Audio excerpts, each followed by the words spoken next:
ओम शांति। आज दिनांक 13 दिसंबर 2022। बाबा ने महावाक्य में हम बच्चों को जो शिक्षाएं दी उनका मनन करेंगे। बाबा बोले, मीठे बच्चे, शिव जयंती का त्योहार बड़े ते बड़ा त्योहार है। इसे तुम बच्चों को बहुत धूमधाम से मनाना है, जिससे सारी दुनिया को बाप के अवतरण का पता पड़े।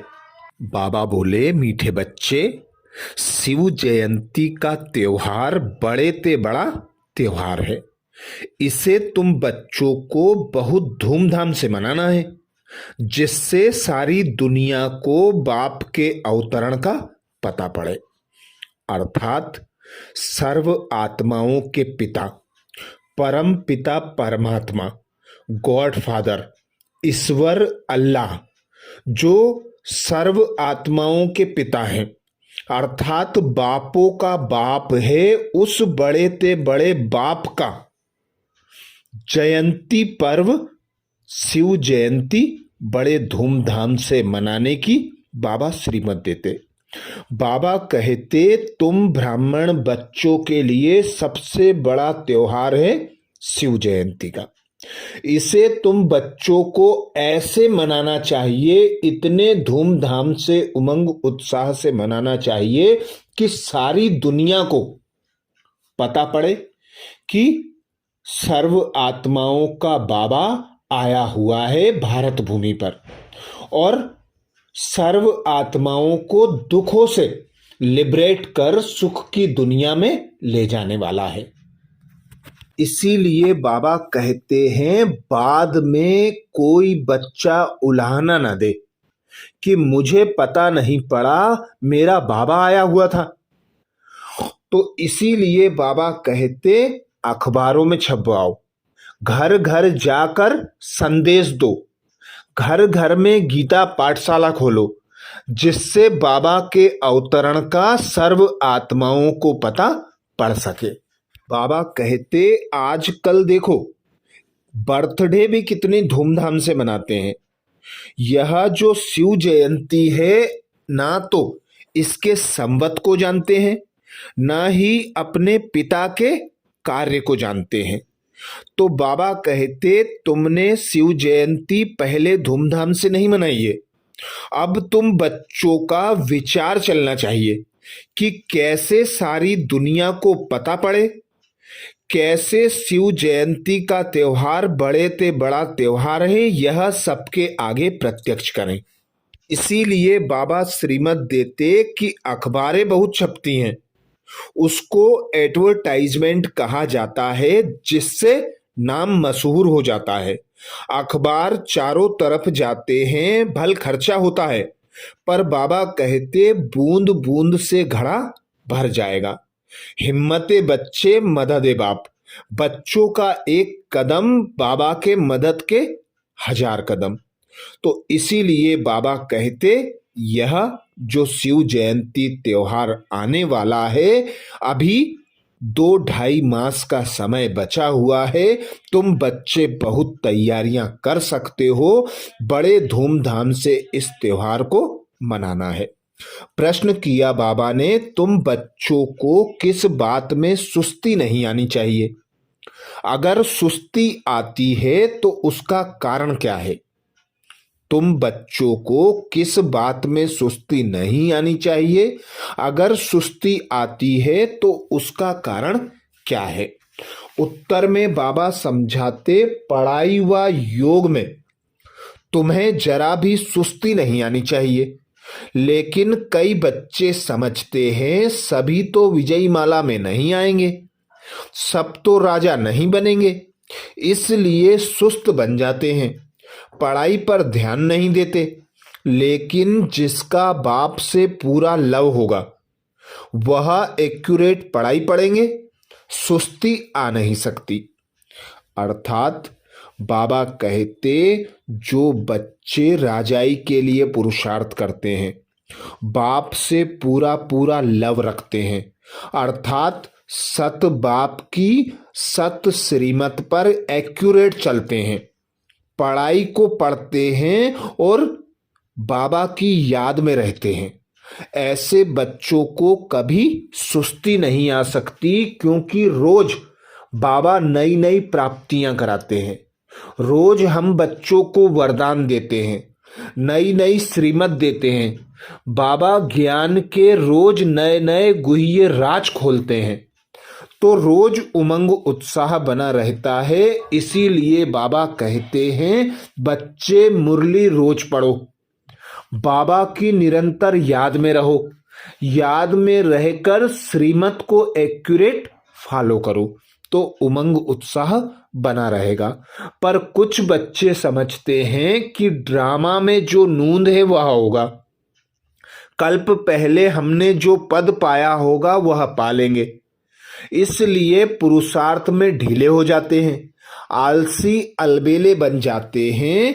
बाबा कहते, एक बाप को याद करो, पढ़ाई पर पूरा पूरा ध्यान दो, रोज अपनी प्राप्तियों को स्मृति में रखो, तो सुस्ती नहीं आ सकती। इसीलिए बाबा कहते, तुम बच्चे जानते हो, तुम्हारे में भी बहुत थोड़े हैं जो विजयी माला में आएंगे, बाकी प्रजा बन जाएंगे। यह है राजयोग, राजाई प्राप्त करने का। पढ़ाई व योग में सुस्ती करने से राजाई नहीं प्राप्त कर सकेंगे, लिमिट है। इसमें राजाएं कितने बनने हैं यह लिमिट है, जास्ती कोई बन ना सके। जो अच्छी ख्यालात वाले होंगे उनको झट पता लग जाएगा कि राजाई कुल में आ सकता है व नहीं।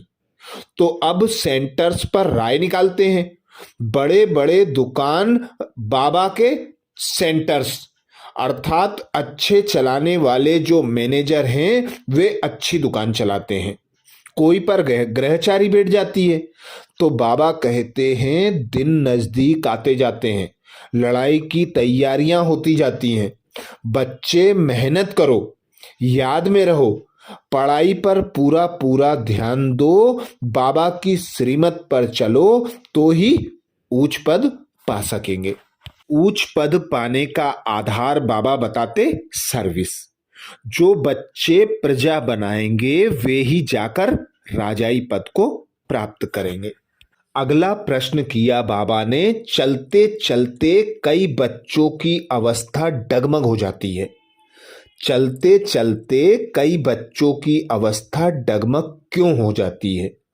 उत्तर में बाबा कहते, क्योंकि बाप को भूल देह अहंकार में आ जाते हैं। देह अहंकार के कारण एक दो को बहुत तंग करते हैं। चलन से ऐसा दिखाई पड़ता है जैसे देवता बनने वाला ही नहीं है, काम क्रोध के वशीभूत हो जाते हैं।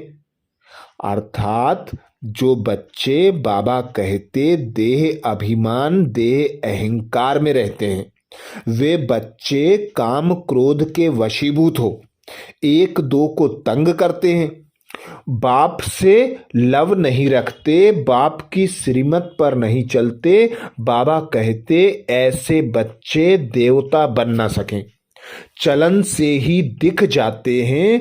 बाबा कहते जिस्मानी पढ़ाई में भी रजिस्टर रहता है, उसमें मैनर्स भी दिखाते हैं, गुड, बेटर और बेस्ट, ऐसे ही यहां भी हैं। अब तुमको बाबा ने समझाया है, तुम अब समझ सकते हो कि हमको कौन पढ़ाते हैं। फिर घड़ी घड़ी भूल जाते हैं, जिस कारण उन्हों की अवस्था डगमग हो जाती है। बाबा कहते काम का भूत व देह अभिमान का भूत बाप को याद करने नहीं देता। बाबा देही अभिमानी बनाते, पर बच्चे बाप को भूल जाते हैं। देह अभिमान में आकर काम क्रोध के वशीभूत होकर एक दो को दुख देते हैं। बाबा कहते जो सेंसिबल बच्चे हैं, सर्विसेबल बच्चे हैं, बाप से सच्चे दिल होकर रहते हैं, उनकी महिमा होती है। कोई कोई बहुत तंग करते हैं, देह अभिमानी बन जाते हैं, सेंटर्स के हेड बने, देह अभिमान आया तो मरा। बाप को कभी अहंकार आ न सके, बाबा कहते हैं हम ओबीडिएंट सर्वेंट हूं। देखो, यहाँ बहुत बड़े बड़े आदमी आते हैं, देखते हैं बर्तन हाथ से मांजते हैं तो खुद भी मांजने लग पड़ जाते हैं, परंतु कोई कोई को देह अहंकार आ जाता है, थाली कटोरा नहीं साफ कर सकते। ऐसे देह अभिमान वाले गिर पड़ते हैं, अपना अकल्याण कर बैठते हैं। बाबा थोड़े ही कभी सर्विस लेते हैं। शिव बाबा को तो शरीर ही नहीं है जो सर्विस लेवे, वह तो सर्विस करते हैं। बाबा देही अभिमानी बनना सिखलाते हैं। माँ बाप को बच्चे कभी अलाउ नहीं करेंगे कि बर्तन मांजे, परंतु माँ बाप से रीस नहीं करनी है। माँ बाप जैसा बनना चाहिए, पढ़ते वह भी तुम्हारे साथ हैं, लेकिन कायदे अनुसार साक्षात्कार हो जाता है कि पहले नंबर में यह पास होते हैं। सर्विस का शौक रखना है, घर घर जाकर बाप का संदेश देना है कि बाद में कोई उलाहना ना दे। सभी को बताना है कि बाबा आए हुए हैं बेहद का वर्षा देने। तो जिसे बाप से बेहद का वर्षा लेना है, मुक्ति जीवन मुक्ति लेना है, आकर ले। वरदान दिया बाबा ने। वरदान में बाबा कहते स्नेह की शक्ति द्वारा मेहनत से मुक्त होने वाले परमात्म स्नेही भाव। आज बाबा हम बच्चों को परमात्म स्नेही भाव का वरदान देते। वरदान में बाबा कहते स्नेह की शक्ति द्वारा मेहनत से मुक्त होने वाले परमात्म स्नेही भाव। डिटेल में बाबा समझाते स्नेह की शक्ति मेहनत को सहज कर देती है। जहां मोहब्बत है वहां मेहनत नहीं होती, मेहनत मनोरंजन बन जाती है। भिन्न भिन्न बंधनों में बंधी हुई आत्माएं मेहनत करती हैं, लेकिन परमात्म स्नेही आत्माएं सहज ही मेहनत से मुक्त हो जाती हैं। पुरुषार्थ में बाबा कहते ऊंचे ते ऊंचा पुरुषार्थ है, याद की मेहनत है। पर जो बच्चे परमात्मा पिता के स्नेह की लगन में मगन रहते हैं, परमात्मा पिता को साथी सहयोगी बनाकर रखते हैं, उन बच्चों के लिए बाबा कहते मेहनत भी मनोरंजन बन जाता है। सदा यह स्मृति हो कि सर्वशक्तिमान पिता मेरा साथी सहयोगी है, मेरे लिए बाबा आया है मुझ आत्मा को मेहनत मुक्त बनाने के लिए। तो बाबा कहते हैं अपने सारे बोझ मुझ पिता को दे दो, खुद हल्के फरिश्ता बनकर उड़ो। तो जब यह स्मृति रहती तो हर मेहनत से मुक्त हो जाते। बड़ी से बड़ी पहाड़ जैसी परिस्थिति भी राई के समान, रुई के समान बन जाती। बड़े से बड़े पेपर टाइगर बन जाते। तो बाबा कहते परमात्म स्नेह में समाये रहो तो मेहनत से मुक्त हो जाएंगे, क्योंकि स्नेह की शक्ति जो होती है वह मेहनत को भी सहज बना देती है। जिससे हम स्नेह करते हैं उसके समान बनने का पुरुषार्थ करने में भल थोड़ा त्याग हो, थोड़ी मेहनत हो, पर सहज हो जाता है।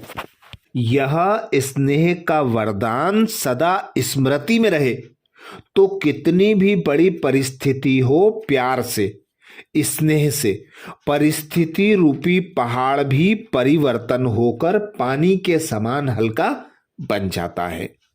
तो बड़ी से बड़ी परिस्थितियों को पार करने के लिए एक ही साधन बाबा बताते, परमात्म स्नेह में खोए रहो, परमात्म याद में समाये रहो। स्लोगन में बाबा कहते सदा निर्विघ्न रहना और दूसरों को निर्विघ्न बनाना, यही यथार्थ सेवा है। सदा निर्विघ्न रहना और दूसरों को निर्विघ्न बनाना, यही यथार्थ सेवा है। अर्थात हम देखते हैं हमारी जड़ मूर्ति विघ्न विनाशक गणेश आज भी सर्वप्रथम पूजी जाती है। सर्व भक्त आत्माएं पूजा आराधना कर विघ्नों से मुक्त होते हैं। तो बाबा कहते यह अभी की यादगार है। तुम बच्चे अभी सर्व आत्माओं को दुख अशांति से लिबरेट करते हो, निर्विघ्न बनकर निर्विघ्न बनाते हो।